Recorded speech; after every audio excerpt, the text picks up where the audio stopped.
So I'm going to make this super quick because we have some very important information to go through today. Last week, I had the opportunity to be with Gary Keller in Austin, Texas, and he was talking about what's taking place in our industry. And it's so important for us connected to the data. The data matters. And so being able to communicate this effectively to our clients and helping them to make educated decisions and move forward through the process is a big key. And so today we have Matt Bayer with Intercap Lending. Is our lunch sponsor, and he also has brought us Josh Romney.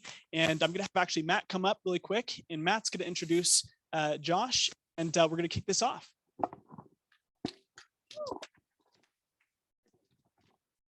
Good morning, how's everybody doing? First of all, Shelly and everyone, thank you for the opportunity to come and see you guys today. We love being in partnership with you guys in IntroLend. I've done some deals with a few of the people in this office, working on a couple right now. You guys are a great group of agents. I love working down here. Just real quick, we've got some great investor products. 10% down with no MI, 15% down on an investment property with no income value verification. I'll have some cards at the back and I'll hang out afterwards. If anybody has any questions, you can just give me a call or we can talk. But today, the owner of Intercap Lending, Josh Romney, is here. He sits on the board of the Gardner Policy Institute up at the U. And that is the #1 place where local leaders, business leaders, politicians get all the economic data moving forward for economic forecasting, as well as, and most importantly for us, housing forecasting. And so he's here today to present and give you guys an outlook of where all the smartest people in town think we're heading. So without further ado, Josh.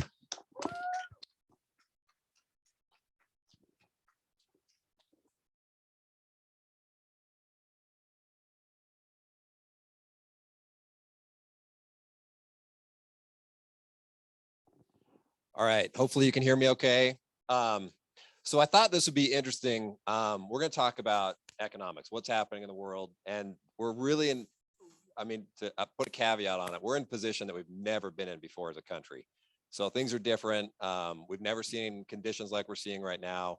So it's really hard to predict what's going to happen. But I think it's one thing about human nature, I think it's really important to understand is people hate change. So as you think about everything that kind of happens in the market, most people, am I switching or is that you? Shoney's doing it. All right. So most people, they hate change so much that even when market conditions or other things start to change, their behavior doesn't change until it's really reinforced. It takes them a long time to react to market behavior changes. So that gives you in this room an advantage. If you look at what's happening in the economy, if you're really paying attention, you'll be a step ahead of everybody else in the world. So as you're looking out for your clients, looking out for your own investments, the more you understand and the quicker you are to adapt and change, the better off you'll be. And so this is just to give you information so you can maybe start to change your behavior or change behavior of your clients to be a step ahead of the game. So, and we're going to go through. So I'm going to start really wide. So I'm going to start with geopolitical, what's happening the globe, and then we'll narrow down all the way till we get into Utah housing. And if you guys have questions or comments at any point, just raise your hand, ask away. I'd love it to be more of a discussion than me just talking the whole time, although I can talk. I'm good at that. So geopolitically, let's talk about what's happening. Inflation, obviously inflation is a big deal. This is not just a USA problem. Every country, just about every country in the entire globe right now is dealing with inflation. To give you some perspective, Turkey, inflation at 47%. So you think 8.5% is bad. Germany's at 6.8, Spain's up high. So there's massive inflation happening, not just in the US. And so a lot of people like to blame Biden or some of the US policies. Certainly he has bears some of the responsibility, overspending. But this is not just a USA problem. This is a global, worldwide problem that we're all dealing with. Oil. We all know that oil is exploding. Why is oil exploding? Is demand? Has demand gone up dramatically? So everything is supply and demand, right? We'll talk a lot about supply and demand today. Demand has not gone up dramatically. What's happened is supply is being restricted. So as supply gets restricted, demand is pretty level, prices go up. Why is supply getting restricted? Number one, USA. So oil drilling in the US through Biden policies has been restricted. There's not as many leases being signed.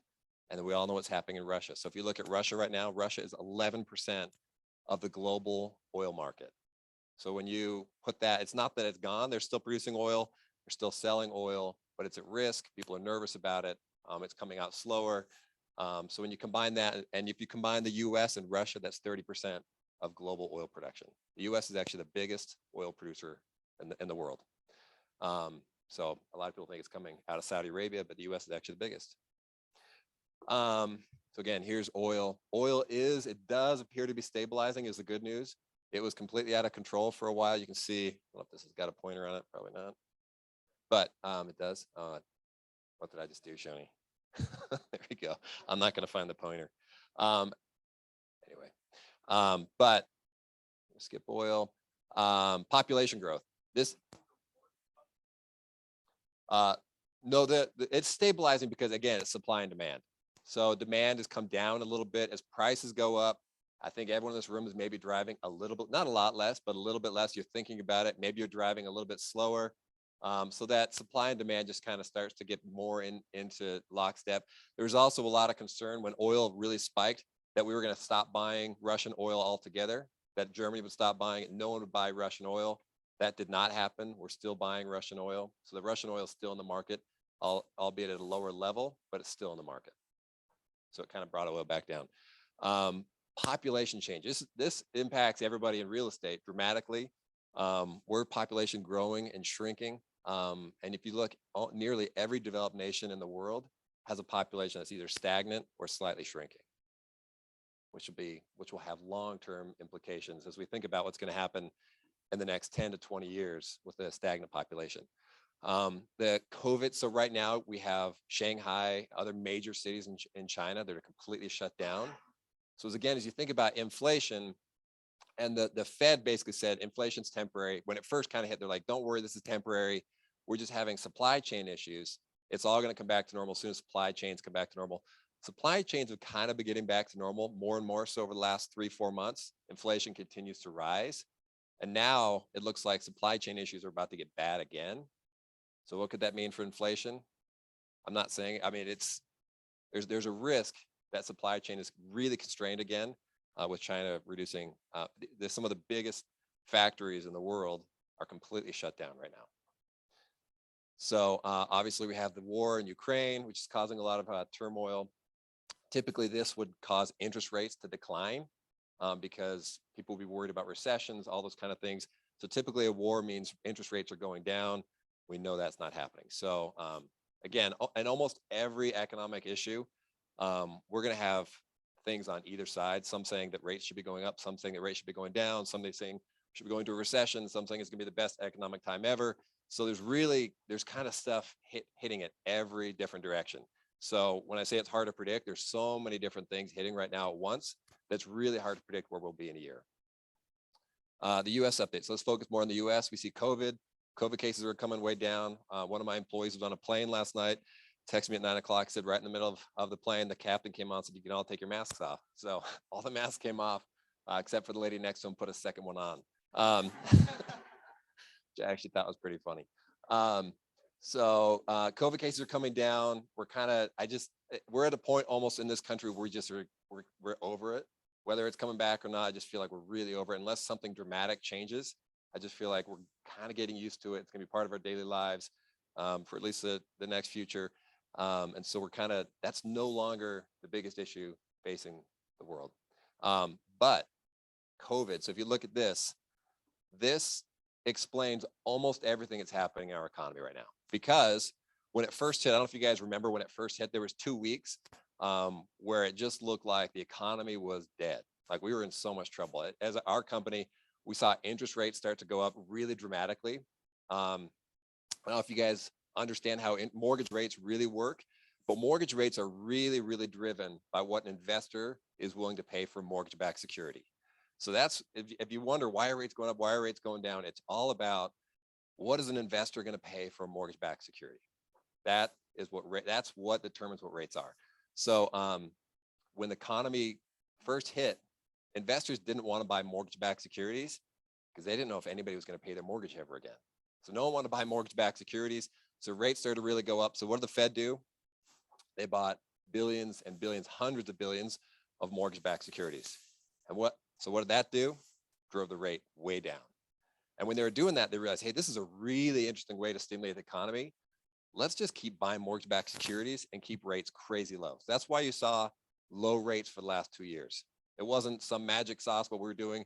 It was the Fed buying mortgage-backed securities in a huge, huge way. They were selling treasuries, buying mortgage-backed securities. So that kept rates really low. And the other thing they did was they spent $5,335 billion. They don't normally spend. What's that? $5.3 trillion. So they spent an extra $5.3 trillion to stimulate the economy. So this spending $5.3 trillion that they don't normally spend has a crazy, crazy effect on the economy. Anybody try and buy a hot tub last year? Or a motorcycle, dirt bike? I mean, stuff like that. There are things you could not buy because too many of you guys had money. So you were all buying crap. Personal consumption went way, way up. So you saw for a minute there, it tanked. So when it first hit, when the COVID first hit, no one was spending it, no one was buying anything. And then all of a sudden, we started to feel comfortable. The economy started booming. We had equity in our homes. Sometimes a lot of businesses made extra money. The government was literally just giving money to businesses. So people started buying a ton of crap. So what's the natural progression when you have tons of money, everything going, not enough stuff, prices start going up. So now we're dealing with inflation, right? We could see it coming from 2 years away. We didn't know when it was going to hit, but it was almost certainly going to hit. So now we have massive inflation. Where's that hitting the most? We talked about gasoline, used car and trucks. Anyone have to buy a used car or truck? Used car and trucks, it's crazy. Sometimes as expensive as a new car or truck. But the problem is you couldn't buy a new car or truck. They just weren't there. So everything just got crazy expensive. Energy, electricity, food, everything went up. Everything went up. The other thing, so I talked about with interest rates, if we think about interest rates, I told you how the Fed bought mortgage-backed securities to drive rates down, but now they're selling mortgage-backed securities. So not only are they not buying mortgage-backed securities, keep rates down, they're flooding the market with the mortgage-backed securities they bought 2 years ago. So what is that going to do to price?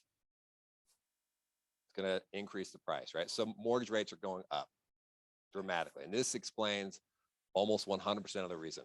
So as you think about all the different things, so the Fed's going from mortgage-backed security buyers to sellers is really going to shift the market, which is why we're seeing huge, huge shifts in the mortgage rates. So you see this right here. This is the 10-year. This is not mortgage-backed securities. This is another investment. So people that have a lot of cash, if you're running an insurance company and you have a few $1 billion in cash, none of us have that problem, but some of them do, and they have 50 billion in cash. And you see inflation at 8%. You're going to buy some stocks. You're going to buy other things. One of the things they have to do is park cash, park it somewhere. So they can buy mortgage-backed securities. They can buy 10-year treasuries. The 10-year treasury yield buying this is a risk-free investment. There's zero risk that you're not getting your money back in 10 years from the US government. They're going to pay you back. So a zero risk investment is paying 3% right now, just about 3%. A year ago, this was under 1%. Right now it's 3%. What's mortgage-backed security? What are they charging on that? How much money do you want on that? It's riskier, right? So mortgage-backed security is always a little riskier. There's a risk they pay off early. There's a risk they don't pay. It's just a riskier investment. So the mortgage-backed security is always going to be more expensive than the 10-year. So we've talked about some of the bottlenecks that are happening, transportation. I'm going to skip that. But needless to say, actually, I won't skip it because it's important. The economy is slightly coming back to normal. So people are able to ship. Trucks are shipping again. Shipping lanes are opening up. We're not seeing the huge backups at the Long Beach port that we were seeing 6 months ago. You guys remember seeing those pictures? That stuff is all getting worked through. So stuff is kind of starting to work again. And this is when the Fed said inflation will go away. Once this all kind of works its way through, we see inflation's not going away. So we'll talk about what they're going to do. Employment is back to where it was pre-COVID, where everything is kind of getting back to where we were before COVID hit. So we talked about population. This is a U.S. This is focusing purely on the U.S. population as a whole. That bottom line is 0. So we are close to 0 growth in the U.S. This is actually below replacement. So even though you're still having positive growth or having more babies, this is negative. This is actually, we're at a point where we're going to start losing population as a country, except for one thing, which is immigration. So immigration, people that love it or hate it, it is one of the things that's going to keep our economy moving because you need people. You look at countries that are losing massive, if we go back, I show you Russia is losing massive population. So was that due to economy? Kills it, which is one of the main reasons they've gone into Ukraine, because they need people. Irony is all the people in Ukraine left because they don't want to be Russians. So this is just showing where, I just thought this was interesting in terms of where people are moving. This doesn't show scale very well. So you can see in California where there's people, that purple is decline, the green is increase. What you can't see is really the scale. So when you see some purples in California, that's huge, huge numbers of people that are leaving California. And then when you see green in Nevada, it doesn't really mean a lot. That could be 3 people. But one thing that's interesting, just to keep in the back of your mind, this is the drought map. This is where we're having massive drought in the US. Again, this is where people are moving. So we're having drought. These 2 things don't look real well, don't look real good together. So there's going to be some complications with water across the entire West as we look forward in the next few years. US housing. Let's focus mainly just on US housing. I've talked a couple times about supply and demand. Supply and demand really does drive everything. And supply and demand in the housing market for the last 2 years seems to have not worked at all, right? There's supposed to be this equilibrium where prices stop moving because supply and demand kind of equal out. We haven't hit it. Prices keep going up dramatically. Prices in this last 6 months, prices have gone up more than any other time, mainly because mortgage rates. So if you think about what really drives a person, someone buying a house, they care about the purchase price of the house. But what they really care about is when they talk to Matt Baer and say, hey, what's my payment? What's my payment this month? Payments have exploded. And what's happened to demand? Hasn't moved yet, right?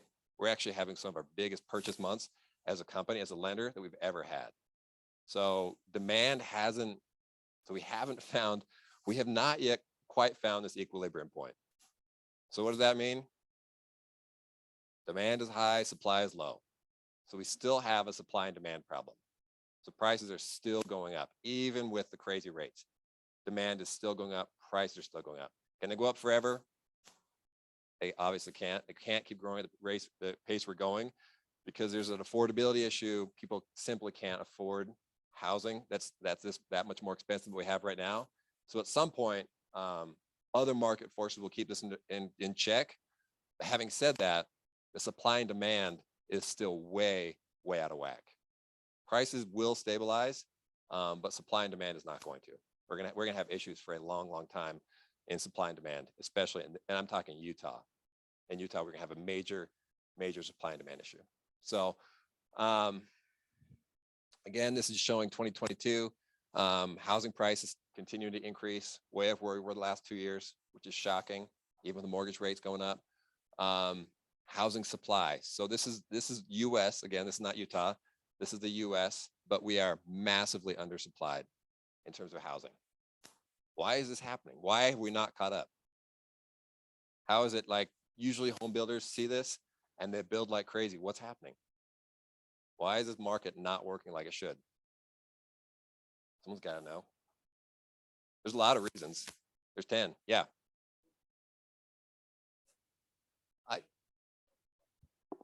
I think there's some of that. I think most people have forgotten how bad that was. I lived through it. I'll never forget. But I think a lot of builders get I mean, and there is definitely some of that though. Yeah.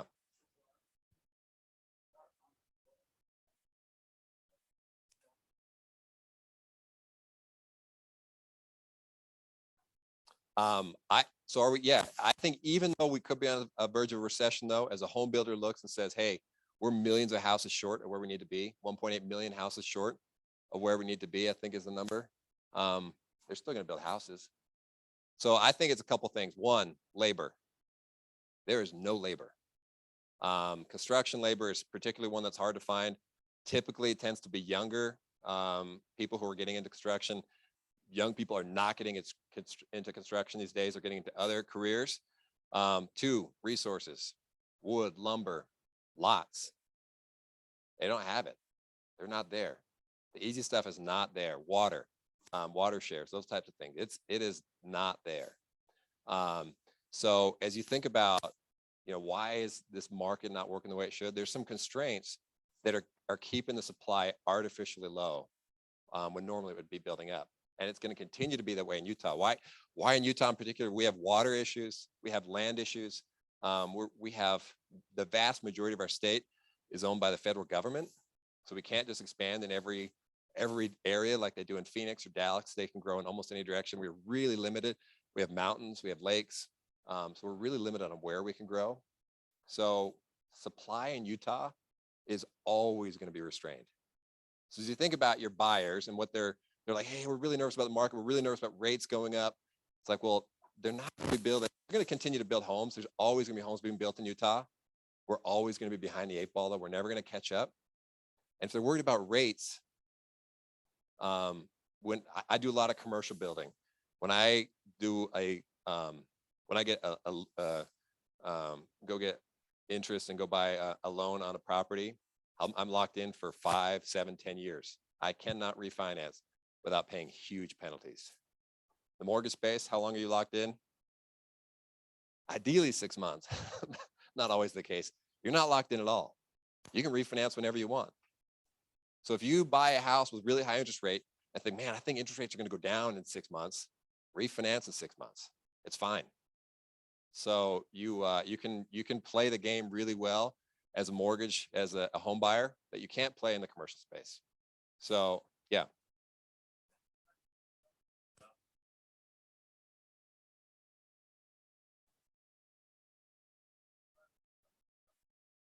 The drought, look, so the rain, yeah.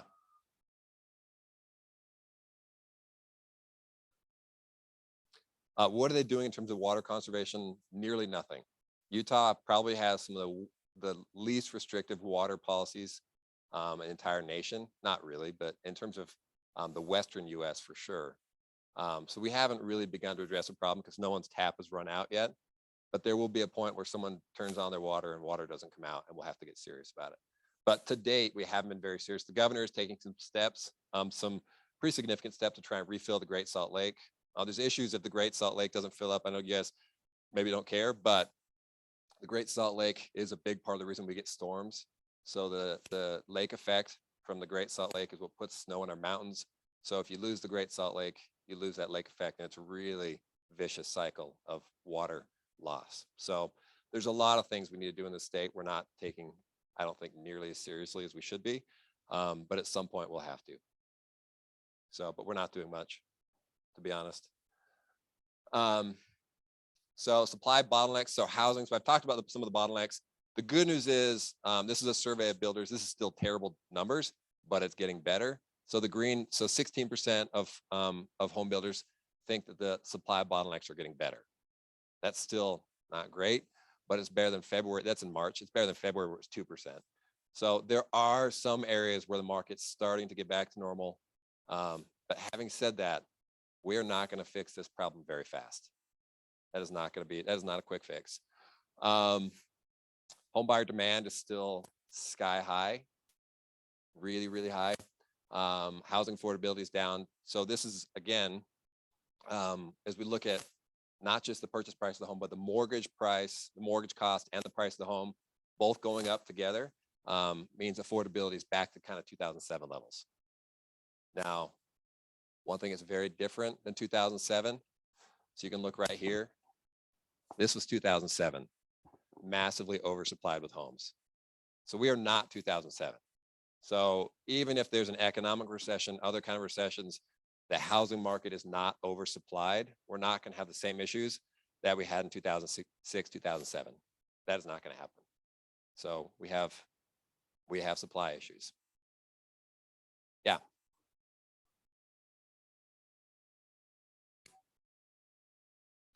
Now, let me rephrase. So that our population not growing was US wide. So I'm gonna get into Utah. We have a very fast population growth in Utah. So I'm gonna get to that. Oh, I skipped this one. What was this? Second home demand is the one area that is starting to drop. So this is to your question, actually perfect timing. Why is second home purchases dropping? So financing, there were some restrictions that have all been lifted on the second home, but financing is significantly more expensive on a second home than it is on a primary home. And so it's getting harder for people to make the numbers work. I'm going to buy a house, pay the mortgage, rent it out. So it's just getting harder to make that number work. Plus people are getting nervous, and second homes are the first things to hit in a recession. So people are getting nervous. Second home demand is coming down, which is good for your primary home builders. Cost of owning versus cost of renting. I'm gonna skip the apartment stuff unless you guys want to talk. Anyway, equity gain per borrower. This is something that's just interesting. This is in 2021. How much equity did a borrower gain? And I don't know that you guys can see this very well, but in Utah, the average homeowner made $53,000 in their home.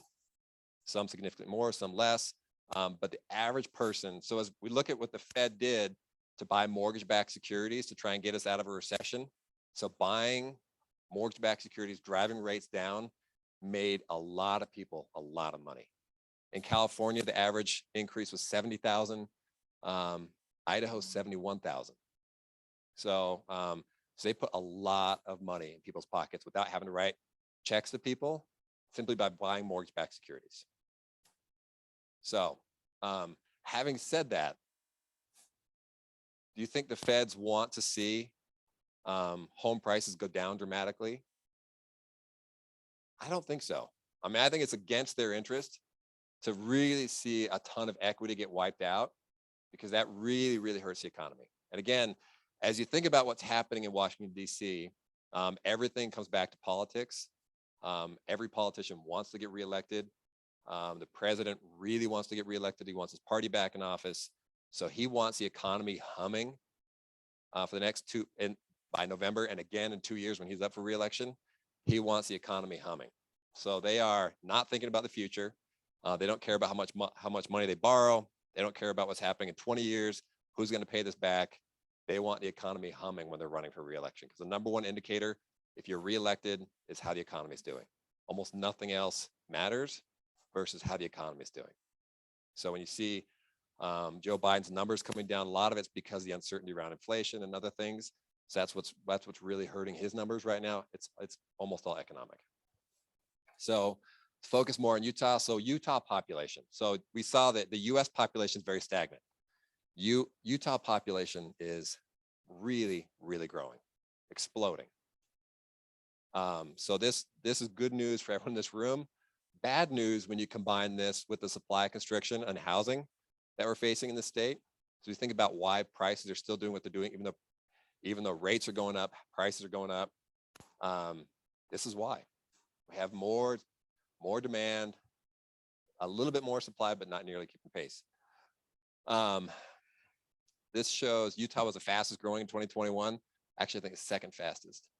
Idaho beat us by a little bit, the second fastest growing state in the nation. Let me just back up one. Oh, here we go. This is showing, so a lot of people, I get a lot of people who come to me and say, hey, California is killing us. This is all California's fault. All these prices are California's fault. So this actually shows some real numbers. So California, in terms of the Provo-Orem market, made up 3.7% of the 2019 share and 4.6% in 2020. So about 3 to 5% of all home buyers that were buying homes in this market were coming from California. So it's significant. It's not a majority, but 3 to 5% does move the market, but it's not everybody from California is coming in and buying houses. But it is significant. Where are people moving in the state? Again, I think the demographics are really interesting because it affects you so much in this room, population growth, where people are coming from, where they're going to. In terms of fastest growing states, Idaho, Arizona, Nevada, Utah. those just tend to be always in the top 4 to 5. So people are really, really moving to the West. They like the lifestyle, they like what we're doing here. And it's fun to see where they're leaving. They're leaving California, Michigan, Connecticut, Louisiana, Alaska, Mississippi, Hawaii, New York, Illinois. What's interesting, the green states tend to be, these are really low tax states, and these are really high tax states. So again, economics drives a lot. People are moving with their dollars. They want to be where taxes are good. This is just showing unemployment by state. And this is way too small for you to read, but I just thought it'd be interesting. Juneau's on the very far right. We're tied on the very far right. Obviously Utah. So the lowest unemployment in the state or in the country. Good news or bad news? Both. Yeah, it's both. The bad news, as the good news is people have jobs, right? It's driving wages up. It's making things really competitive. People are getting higher pay. The bad news is you get into this overheating type economy. And when an economy overheats, you can't find employees. So people are trying to grow their business. If I'm a young entrepreneur, I need to hire 5 people to help me make some widgets that I'm trying to sell. And it's the best product ever. I know I can sell them. Where am I going to find those 5 people? I have to go steal them from another company that are already working. So to hire them, I got to pay them more benefits. So I hire those guys, and then someone else is doing the same thing, comes and steals them, pays them higher. So it creates this cycle where wages start to get out of control. So you can't grow a business, and it in the long run starts to hurt a business. So you overheat. So this is part of the reason. And there's a slide in here somehow I took out, but this is part of the reason the Fed is slamming the brakes on the economy right now. They're not slowly trying to get us out of this inflationary period. They're not slowly backing off. They should have slowly been doing this 6 to 9 months ago, maybe a year ago. They should have slowly been doing some things. They didn't do any of that until about 2 months ago. And 2 months ago, they raised interest rates. And 2 months ago, they stopped buying mortgage-backed securities and started selling them. This doesn't just slow an economy down. It puts the brakes on and jams on the brakes. So the Fed is doing everything they can right now to put a stop to the economic growth, to every economic growth, to everything they can do. They're putting the brakes on because they realize inflation is not temporary. It seems to be here to stay for at least a little while. And the market is overheating. Unemployment's gotten too low. Wages are growing too fast. Housing continues to grow too fast. There's too much money in the market, too much money in the economy. So they put the brakes on and they're trying to slow us down. I only have 3 minutes. So I'm gonna finish here. You guys know the Utah numbers, right? It's not very interesting. Housing market, top housing market, realtor.com, Salt Lake City. Exciting. Okay, so I've talked about on almost every issue, there's a positive and negative, right? So it's like there's so many things happening in the economy that are positive. They're going to be saying, hey, the economy is going to keep busting forward. There's a lot of things where the economy is really not going to be real positive. I would say one of the biggest factors in the economy for the last 2 years, and maybe considerably longer, has been the federal government and what the federal government's doing. They have gotten very, very good at manipulating our economy. Now, the thing is, when they hit the brakes and when they hit the gas, there's usually a pretty big lag. So they'll hit the brakes, and those brakes don't start to work. So they've missed their exit. They're 3 or 4 exits down the road. But then when they start to work, they work too well. And then they'll hit the gas, and it's going to take, again, the same kind of effect. So the big question is, are we headed for a recession? It's going to be driven almost entirely by federal economic policy. And how long do they keep the brakes on? Do they keep them on too long? If they keep them on too long, we'll be in a recession. If they figure it out and start to hit the gas soon enough, I think they can avoid it. But that's going to be a very, very delicate balancing act. And I don't know if they'll be successful. And so we'll see. Having said that, when we have a recession, we have all these different things happening, but in the housing market in Utah, you still have massive population growth and limited supply. I don't see even a recession or even rising rates really tanking home property values. It might slow it down. It might have a small decrease. It might cool off for a few months, but it's not gonna, our housing market is not gonna collapse in this market. Certainly not like anything we've seen in 2007, partially because the fundamentals are very, very different. We don't have mortgage fraud. We don't have massive oversupply of homes. All the things that were happening in 2007 are not happening now. So I don't think that risk is very high. So as you look at your buyers, and this has been the same story for the last 2 years. When is the best time to buy a house? Right now. You have to get in a house right now, because things are only getting worse. This is not a healthy market. It's not a healthy housing market, because we'll never get that supply and demand thing to work really well, because we're always going to have supply constraints. So even though rates might be too high, good news is you can refinance a year or 2 or 3 down the road. I don't think rates will come down in the next 6 months, but I do think they'll come down in the next 2 to 3 years. The Feds don't want rates real high. Why don't the Feds want rates high? Because they're borrowing more money than anybody in the entire planet, and they're having to pay the rates they're charging. So they want rates low because it affects their bottom line as well. It affects how much money they can spend. Rather than spend it on interest, they want to spend it on other policies. So the government wants rates low. Everybody wants low rates. We just want them so low that we overheat the economy. So that's the balancing act we're playing right now. So again, I just want to reiterate with you guys, this is still a great time to buy. Still a great time to be in a home, even though it's just gotten so expensive. And at these prices, Eagle Mountain, $1 million for a house in Eagle Mountain seems a little crazy, but who am I to say? It wasn't, what was it, 800,000 for a house in Eagle Mountain? It seems like a lot. 850. That's a lot at Eagle Mountain. So, and hopefully that answers some questions. I do think as you guys think about these things, and as you can think about trends and where you want to be and what you want to be doing, it's really good for your personal investments as well. Understand what's happening. It's really good for your clients. Just understand the market will really give you an advantage. But the key is be nimble. Be thinking about these things. Things will shift. Things will change. Some products will be going in and out of style. And as you think about where the market's moving, even though other people aren't seeing it or aren't saying it, doesn't mean it's not happening. Because most people are very, very slow to adapt. With that, Matt, you got some pizza. I'm going to say one thing about Matt real quick. So I don't know if you guys know about intercap lending. We're actually relatively new to Utah. I think we started in Utah about 5 years ago. We quickly became the fastest growing lender in the state and are now the largest lender in the state, kind of by accident. Never our goal. We do a really good job, and Matt is an incredible loan officer. If you haven't had an opportunity to work with him, I really encourage you to try it. Give us a try, see what we can do. Our rates are going down, right? Just kidding. 2.5%. 2.5%. I think that was the last I remember. 2.5% now. Rates are going up for everyone, but we try and stay really, really aggressive. We don't like to lose deals, and Matt works really hard. So give him a try. But thank you guys all so very much. Appreciate it.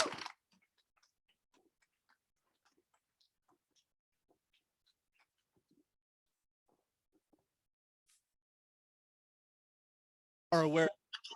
It's so important to be aware that during shifting markets and during times of recession, you actually have some of the greatest opportunities to build wealth. And that's a big focus and really a theme for us here at KW Westfield this year.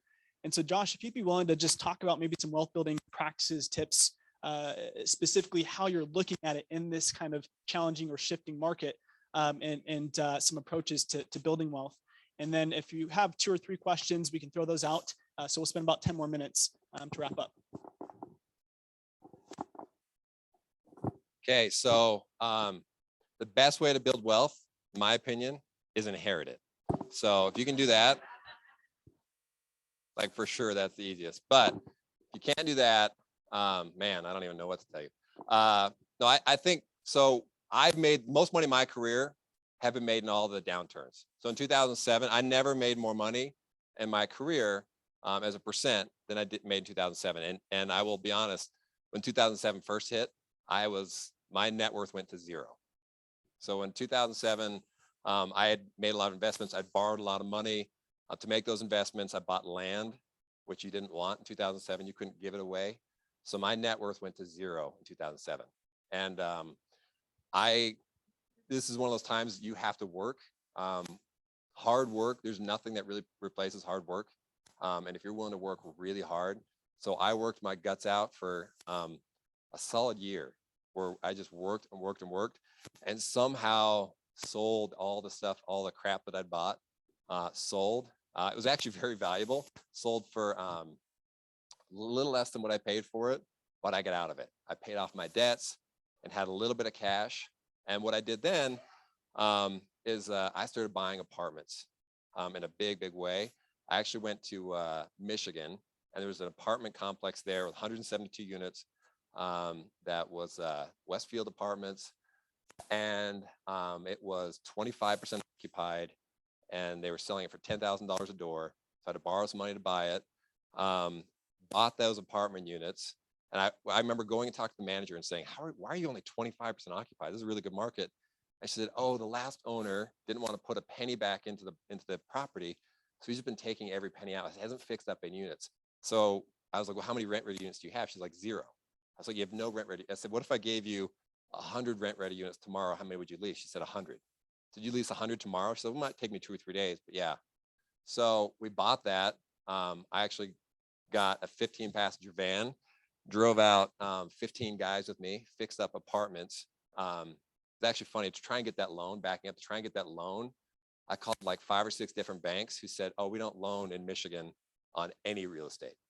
I said, no real estate in Michigan? They're like, 0 real estate in Michigan will we lend on.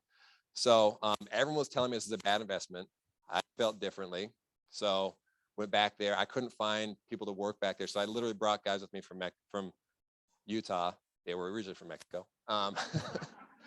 And they played a couple pranks on me. There's actually a couple funny pranks. They had me, I wasn't as good a laborer as they were, even close, but I tried. And I remember there's some stuff they had me move out, and it anyway ended up with chemical waste on me, and they thought it was really funny.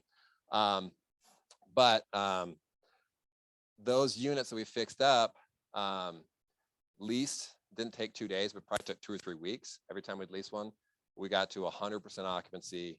Rates have been increasing. So, and of all the stuff I bought, that's the one property I have not sold. I still own that. It's in a really beautiful part of Michigan, right on the lake. It's not on the lake, but the city is, and it's probably worth 7 to 8 times, maybe 10 times what I paid for it. So just an incredible, but again, that was one of those things everyone was saying this is a bad investment, and a bank wouldn't even lend on it. But you look at something and think of a different angle and realize it's not 25% or 20, it was 75% vacant. It wasn't 75% vacant because of bad property.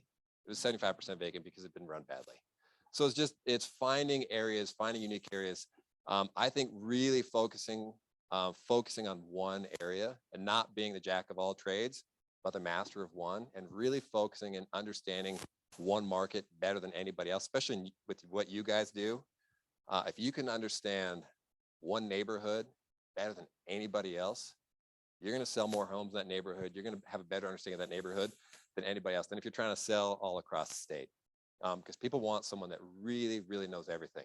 And if you know every home that's sold in a neighborhood or in a certain market, you know everything that's happened, all the buyers, all the sellers, you're going to be in such a better position than someone else that's coming from Salt Lake City to come to try and sell in your neighborhood.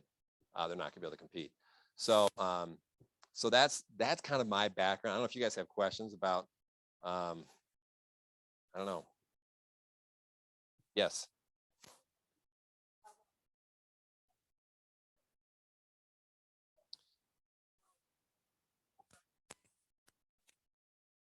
So the forbearance, so I could actually, there's a slide I looked at this morning, the forbearance. So we are back to almost, so the forbearance is almost entirely lifted. Everybody's back to having to pay their mortgage. And the foreclosure rate is at a historical average. We haven't jumped. That was everyone's hope, was that when the forbearance market kind of hit or was lifted, that we'd have this huge influx of homes. But there's a couple things that happened. One, people that hadn't been paying their mortgage had, like you saw that map where how much equity people made in their homes. So they hadn't been paying their mortgage. They still made $50,000 in that home. Are they going to let it go to the bank? No, they're going to sell it traditionally. They're going to call a realtor and say, hey, sell my home. I got 2 weeks. Can you sell a house in 2 weeks? Yes, in this market very easily. They make their $50,000, pay off their mortgage, and everything's fine. The other thing, the dirty secret that that Fannie and Freddie didn't want you to know is that everyone that went into those forbearance, they wanted mortgage companies to refinance them out. They didn't want them on our books. They didn't want them on their books. So they just said, hey, make them great offers. We'll buy this paper. So they ended up getting really good deals. So most of them refinanced at a really low rate at a loss to most mortgage companies, but they started making the mortgage payments again. So the whole big forbearance thing, we always knew it was never going to be an influx in homes. Really didn't impact it very much. Yeah, in the back.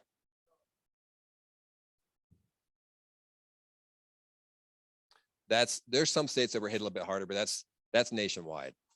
So the forbearance, the whole idea that we're going to have a bunch of foreclosed homes didn't happen.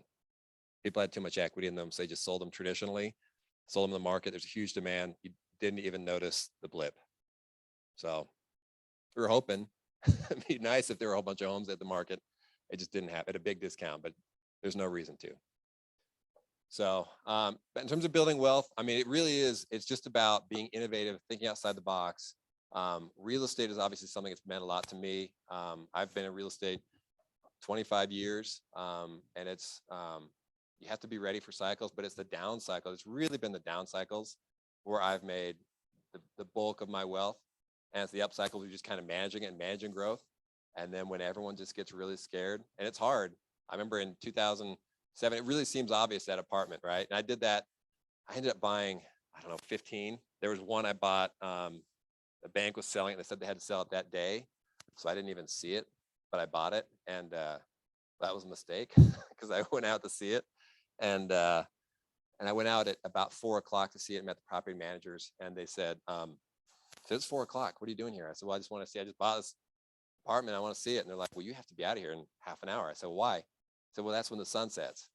And you are not going to be in this neighborhood when the sun sets. I was like, are you serious? And they're like, yeah, you actually probably need to get out now. So I was like, oh no. So what have I done? So I sold that one really fast for a profit, amazingly. But because banks were just selling, banks went a little crazy for a minute. But we ended up buying, I think, about 15 to 18 apartment units. The biggest one we did was 1,700 units in Columbus, Ohio. It was 1,700 units that we bought for $5,000 a door.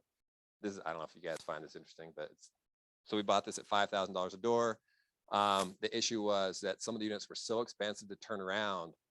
They were in such bad disrepair that it was like, I don't know how you can make these numbers work. That there's 900 units that were really cool townhome products.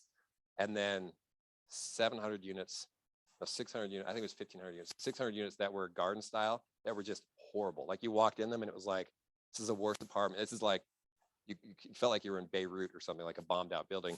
So all we did, we tore every one of the garden style apartments down and turned it into a park, gave it to the city, made a really beautiful park, ended up with 900 units that we now bought for $10,000 a door. But was probably the best deal we ever made. So sometimes I have to just think outside the box, be creative, think of things that no one else had thought of. Everyone else was looking at the cost to turn those units. It was just such a huge number, they couldn't do it. But tearing them down was pretty easy. So we actually got the city to condemn it and tear it down themselves. That was the beautiful part. So they tore them down for us and we gave them the park. So it was a win-win. So just being creative, innovative, thinking outside the box. And I do love real estate. It's a great investment. I remember I was in a business school class in 2003. I had a guy come in, who was a big Texan guy and just had the huge personality. He said, you know how to make money in real estate? Go out, see a piece of ground, buy it. Just buy dirt. So just buy dirt. Buy it, buy it, buy it. It's like any dirt you see. Don't bother your time with buildings and all that. Just buy dirt. And hey, I mean, imagine if you just bought dirt in 2003, you'd be a very wealthy person today. So buying land where people don't see opportunities. There's a piece of ground I bought. I had a 1,700 acre industrial park in Tooele, Grantsville. And when I bought that, I bought actually 900 acres from Gail Miller, and her agent, when I was buying that, it was very cheap. When I was buying that, her agent's like, why are you buying this? And this was 5 years ago. He goes, why are you buying this? What do you see that I don't see? And so they were so convinced that I had some idea. They made me sign a 1-year contract that I wouldn't flip the ground for a year. If I flipped it, I had to split the profits with them. And I kept saying, I don't have a flip. There's nothing. I just think this is an incredible opportunity. Fast forward 5 years, it's now zoned as an industrial park.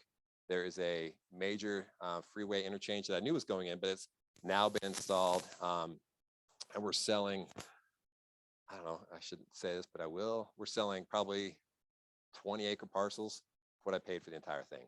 So just that's one of those things where you just have to think, be creative, go to areas where no one else is looking, and think of things that no one else is thinking about, and have people. And when someone says, "What are you doing?" and you know in your head what you're doing, don't tell them, just do it, and it's works out really well. So, anything else? Okay, thank you guys very much. Appreciate it.